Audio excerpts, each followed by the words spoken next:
প্রিয় ভিউয়ার্স, সুপ্রভাত। আজ আমি আপনাদের সাথে শেয়ার করছি পেরেস্তা সহ চিকেন জাল রোস্ট মশলা রেসিপি। চুলায় ফ্রাই প্যান বসিয়ে পর্যাপ্ত পরিমাণ তেল দিয়ে দিলাম। তেলটা হালকা গরম হয়ে আসা অবস্থায় পেঁয়াজ কুচিগুলো দিয়ে দিলাম। চুলার আঁচটা মাঝামাঝি পর্যায়ে আছে।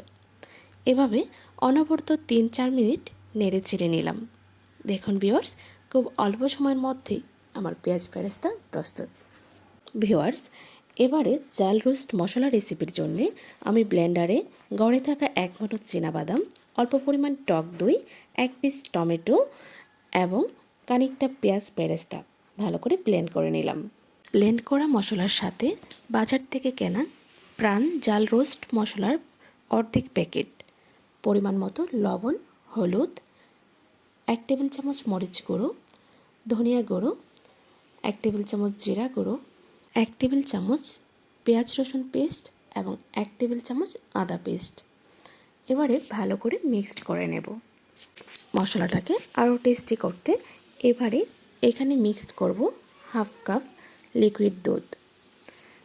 লিকুইড দুধটা দেওয়ার পর আরও ভালো করে মিক্সড করে নেব।